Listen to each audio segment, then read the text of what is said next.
Hi there, interior design lovers. Welcome back to the Business of Beautiful Spaces, the podcast where we blend design inspiration with all behind the scenes tips and tricks you need to thrive in your business.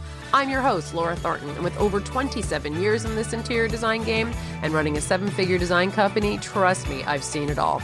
I want to be your interior design bestie. I want to help you build the business of your dreams, make more money, and yes, ditch the stress along the way. I've been doing this for a long time, and now I'm sharing my knowledge with all of you, my fellow designers and decorators. All I ask in return is that you like, review, and follow this podcast wherever you listen, so other designers can find us and learn more too. So grab a coffee, get comfy, and let's dive into making 2025 your best business year yet. Welcome back to another episode of the Business of Beautiful Spaces. Today, we're diving into a topic I know many of you wrestle with: how to price your services correctly without actually raising your rates. Yes, it can be done. And honestly, it needs to be done because too many designers are undercharging simply because they're understructuring. So if you've ever felt like you were working harder than your bank account reflects, which is probably every single one of us, and you're constantly absorbing time, clients are getting more than they paid for, this is the episode for you. So before we jump in, a quick reminder. A free way to support this show is by leaving us a rating anywhere you listen to this podcast, and it truly helps other designers discover this podcast, and I'd be so grateful if every one of you could take a moment and do that for me. I would really appreciate it. The goal this year for this podcast for 2026 is to grow and hit a certain number, and I'm going to be 100% transparent. If we don't do it, I will no longer be doing this podcast. There are certain metrics we need to hit, and we need to find value in it. And as much as I love doing it, and as much as I want to share, it is a real time commitment in addition to a financial commitment. And there isn't anything financially to give back to help support this. So it comes out of my pocket. And so if you do enjoy the content and you are gaining knowledge and you're able to be more profitable, the only way I can see that there has value is through ratings and through reviews. So I would be ever so grateful if you could be so kind as to help me with that goal. Because I would love to keep doing it, but at some point I need to know that it has value. So I would appreciate that. Thank you. So let's move on to talking about the misconception about pricing. So one of the biggest misconceptions I see among designers when I am mentoring and having conversations with designers, new and seasoned, is the idea that pricing your services correctly automatically means charging more. But often the problem isn't pricing. It's the boundaries around the price, or the clarity of the deliverables, or the structure of the service. Most designers don't have a problem. They have a scope problem. And when your scope is loose, fuzzy, or overgenerous, and we're all guilty of it, your profits slip out the door quietly, project after project. So today we're going to walk through several ways that you can increase profitability without changing your fee structure at all. So strategy number 1 is tighten and clarify your scope. So let's start with the most common challenge: scope creep. It's the silent profit killer. A client asks for one more rendering, one more concept, one quick call. And because you're professional and kind, and maybe a little conflict adverse, pardon me, you say yes. So suddenly your flat fee is covering twice the work. So what to do instead? You have to spell out the exact deliverables in your proposal. List them and detailed. There's nothing vague here. List what's included and what's not included. And I'll just give you a little nugget of our contract. We have a contract that there's 2 pages. One is the scope, and it's listed, itemized, every single thing that we do.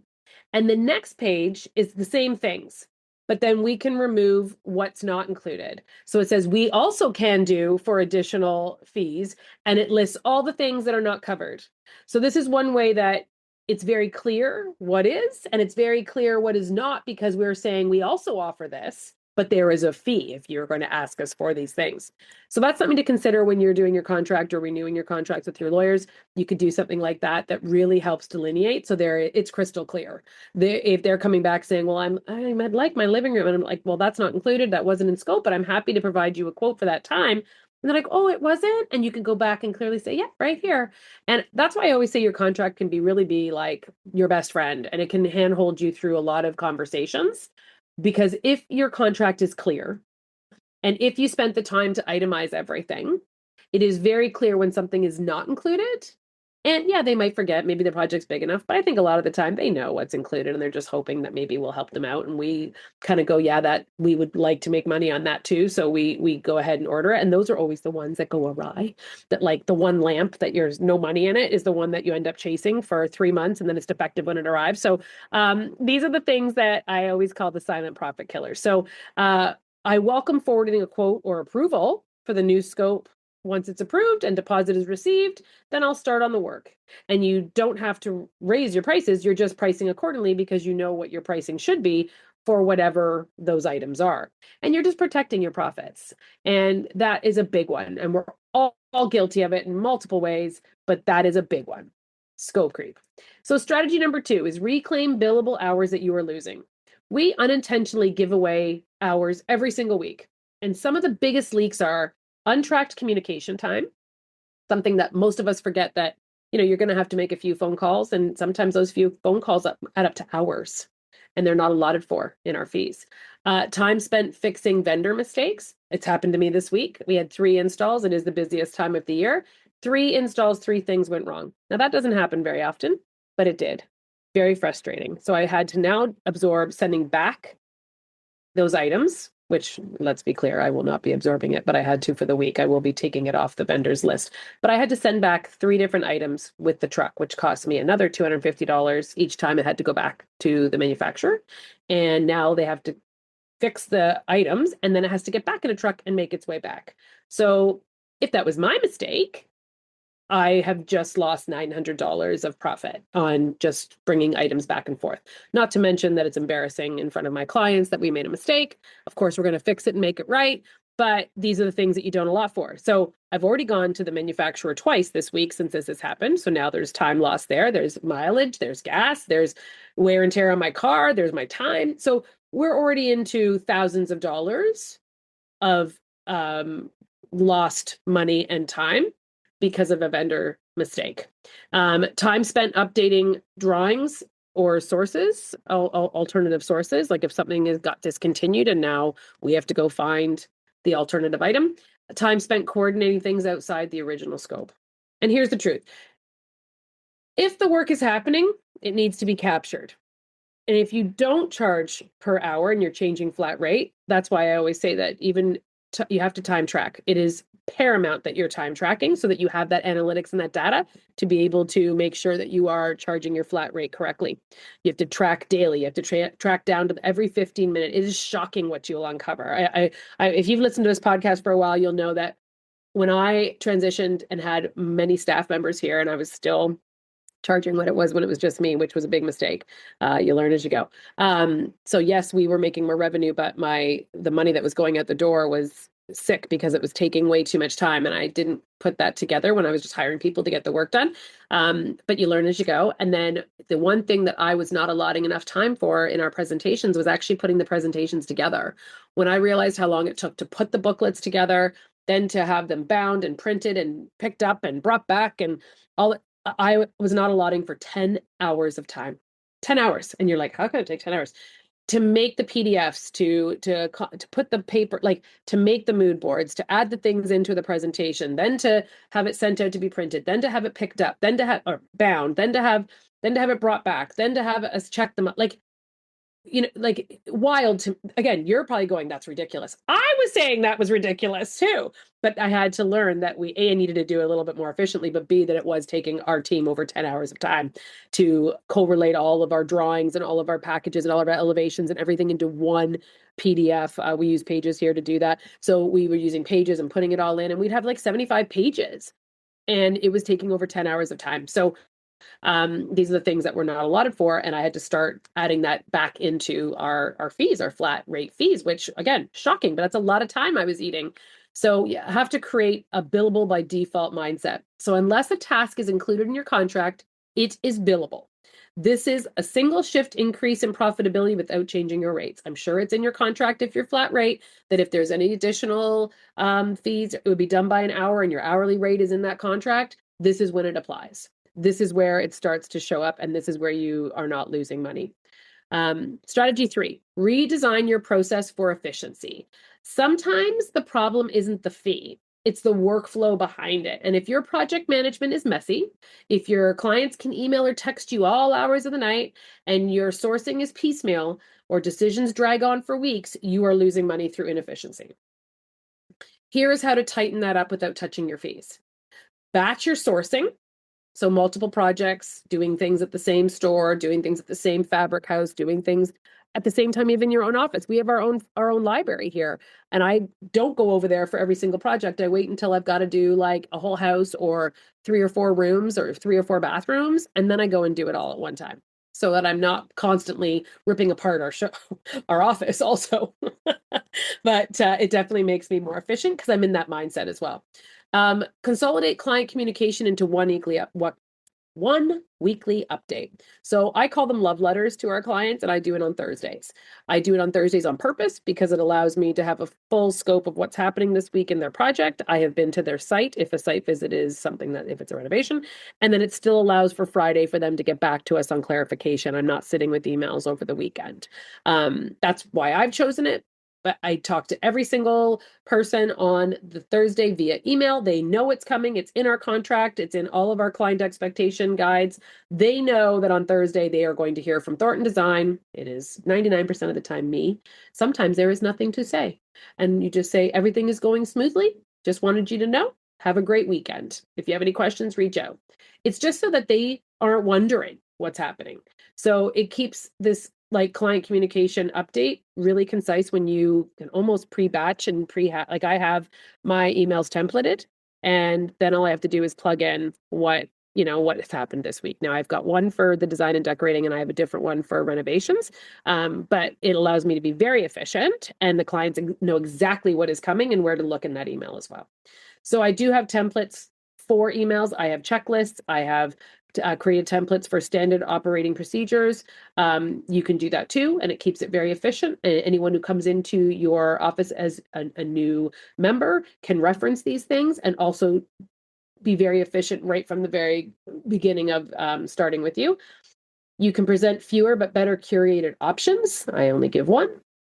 I don't know. I remember back in the day, I used to give like 4 or 5 options and think I was fabulous because I was giving them so many options, but really,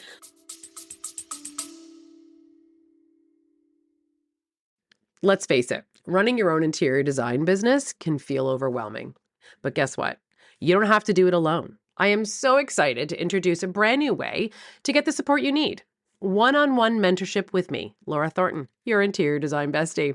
In just one focused hour, we'll dive into whatever you need most, whether that's pricing strategies, client management, presentations, attracting clients, building up a repeat business, or just getting out of the hamster wheel. You'll get clarity, strategy, and expert advice based on my 28 years of running a thriving business and over the last decade, a 7-figure design firm. This is your chance to get real answers to the questions you've been dying to ask from someone who's actually been there and is currently still walking the walk. Book your session as you need it. There are no strings attached. You'll walk away with personalized, actionable advice that you can implement right away. One-on-one, 1-hour sessions as you need it.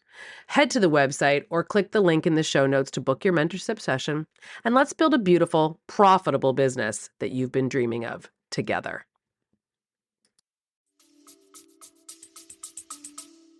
That's ridiculous, right? Like I'm doing way more work and giving them way too many options. And then it was creating more work for me because they kind of liked 3, but kind of wanted 2. And then I had to combo it. Start with 1, be confident in your 1, maybe have a backup ready in the back of your head, but you do not need to be giving your clients 4 choices. That doesn't make you fabulous. It makes you inefficient.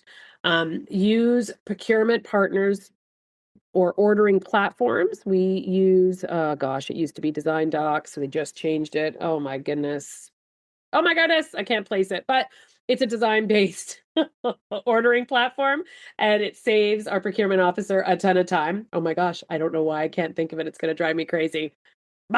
Anyway, the other thing I love is calendar blocking. I live by it. I have for years. I know exactly what day I'm doing what, and it's untouchable time that is mine. And I know that I don't book meetings on those days or on those times, because that is set aside for accounting or mentoring hours for designers or whatever it is, or podcast recording like this is. I know exactly what days of the week this is happening.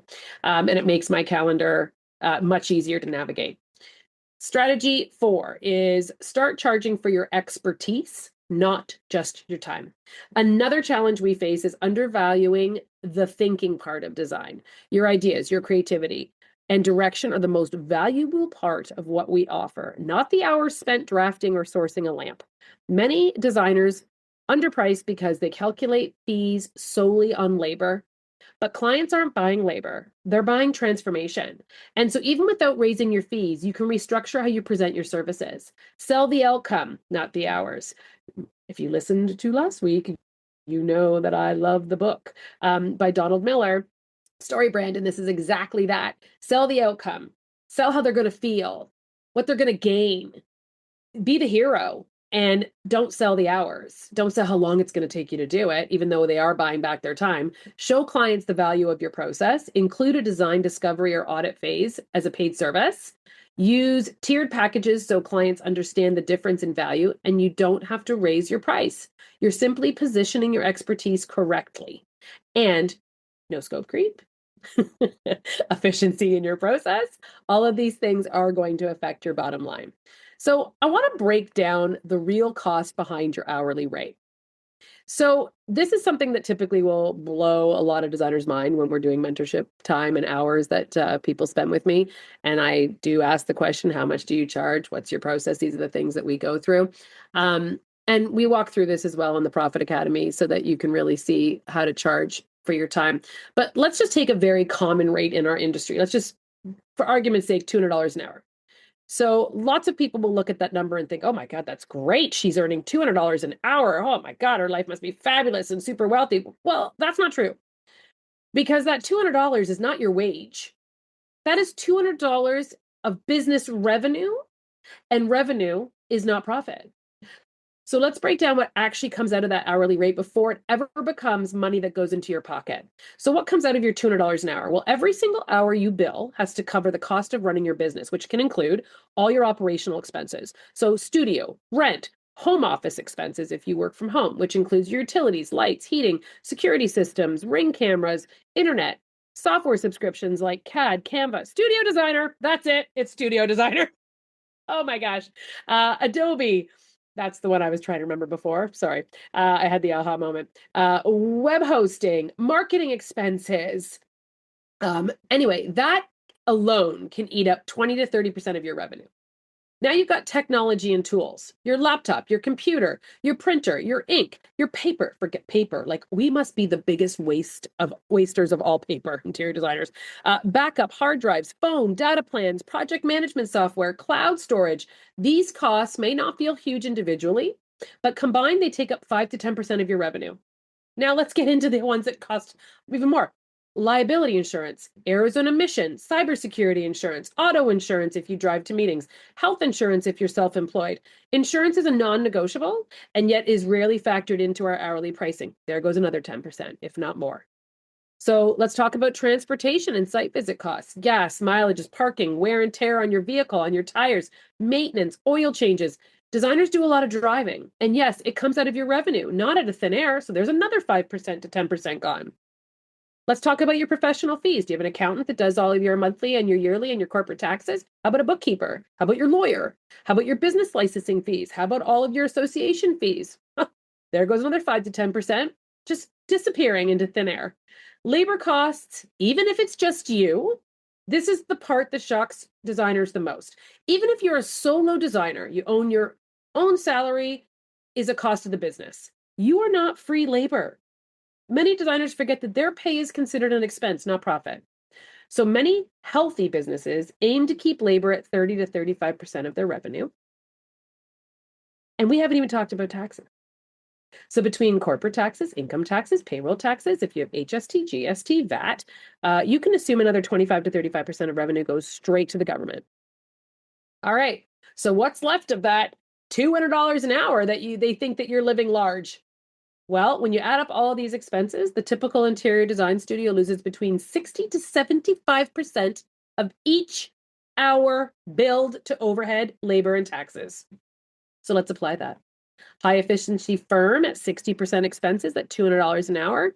You're subtracting at least $120 to expenses and taxes. You're down to actually $80 in actual profit an hour. The average firm, which is going to run around 70% expenses at $200 an hour, you're now subtracting 140, you're down to $60 an hour of actual profit. So now let's extend it to a firm at 75% expenses. You're down to $50 of actual profit an hour. And remember, that's before you reinvest in your business, that you save for retirement, or you build any kind of financial cushion for yourself. So the next time a client asks you why your hourly rate is $200 and you catch yourself feeling guilty about raising your rates, I want you to remember this. You are not earning $200 an hour. You are running a business that costs money, real money, to operate.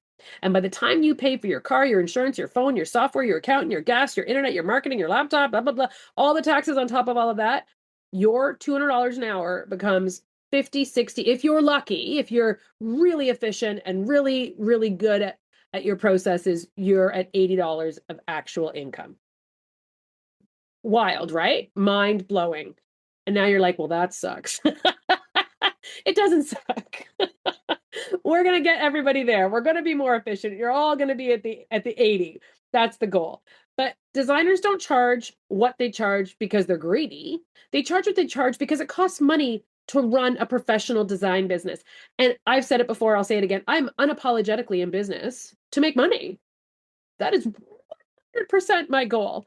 Yes, I love making everybody else's homes pretty and beautiful, and I love seeing their reaction. And if you cry, you've made my day, and I've done a great job. Fabulous. But that's like lovely and warm and fuzzy, and it's affirmations, and it feels great. But I'm in business to make money. I need to survive. I have bills to pay. I had children to put through school. I had them, like all of the things that you need to be unapologetically thinking about is that you run a business. And pricing correctly isn't just about covering your time. It's about covering your life. It's about covering your business, and it's about protecting your future. Period. Sorry, I get very passionate about this. I'm like, hands are going over happening here. You can't see my jazz hands, but they're happening. I'm very excited. So common challenges that us designers face and how we're going to address them. Let's name some of the biggest mindset and operational challenges that come up when designers start pricing correctly. So the first one is we have fear of pushback or not getting the job because we're pricing ourselves out of it. So clients rarely push back on clearly articulated value. They push back on uncertainty. It means they didn't understand. They are not grasping your value. Number two, guilty about charging for every little thing. Well, you're not nickel and diming. You're ensuring you're compensated for the work that you're actually doing.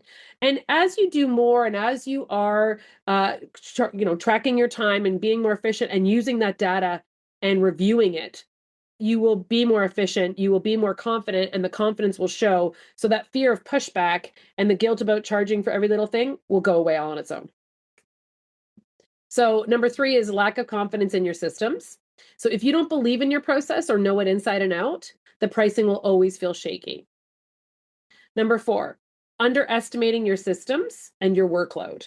So designers almost always underestimate the true scope of the project. So you need to allot for that. You need to have a buffer in there in case you forgot something, or in case you end up with a deficiency and you need to be on the phone for an hour or two. You need to have that buffer built into your pricing. And our biggest one is we want to be nice because we're nice, and kindness is wonderful, but unbounded generosity is not a great business model. It just isn't. And we are nice and we want to do nice things. And our clients, I can't tell you how many of my clients are so fabulous that I know we would be friends, and I have to draw a line. Like I get invited to all their Christmas parties, and I get invited to I have been invited to like Thanksgiving dinners. I'm not joking. And you want to say yes because they're so fun and we have a great time together and we get along so well that I have to draw that line. And if you didn't, then it gets worse. How do you start charging? Because you have for a while, when I was younger, like I'm a talker, like let's be clear, I love to talk. And so part of, being on a job site, clients like to be there. They like to talk, they like to see you there. And I was like taking off hours all the time. Well, I chatted and we talked about the kids and blah, blah, blah, blah, blah. And I started chopping off hours. And then I was like, no, I need to train myself to stop the talk. Yes, you need a rapport. Yes, I need to know about your family. Yes, I love hearing about, but I had to actually stop myself and I had to start training my brain to stop talking. So if they wanted to keep talking to me and asking questions, we would have that conversations. But otherwise it was lovely. And how are the kids and what's going on? And let's talk about job. And then I had to leave because I was constantly taking and shaving hours because I felt guilty that I was a chatterbox. And, I must have been an hour that I was there talking and it was eating my time. Let's be clear. I wasn't as busy as I am now. But I had to train myself and I had to stop doing some things, even though part of our job at 100% is communication and building that rapport. There are things that, being kind and being lovely and having a great time with your clients need to be reeled in. It needs to be kept professional. And I had to train myself to stop being the friend and designer. Okay, hence the reframe. Great lead in, Laura Thornton. So when you hear price correctly, I want you to think structure, clarity, boundaries, and efficiencies, not necessarily higher fees. You are allowed to be profitable at the price that you currently charge, and that requires aligning your business operations with your pricing model. That is exactly why I created the Profit Academy. This was hard lessons. It took me, I'm almost 30 years, which is also wild, but it helps designers build sustainable, profitable businesses without burnout, confusion, and leaving money on the table. But this is something where, as we're in Q1 of 2026, I would love for you to be rethinking about efficiencies in your business and about boundaries in your business and about scope creep. So, all right, my designer friends, that's what I have for you today. Pricing correctly isn't about squeezing clients for more. It's about honoring your time, your talent, and your process. I'll see you next week on the Business of Beautiful Spaces. Until then, build boldly, design beautifully, and run your business like the great CEO that you are.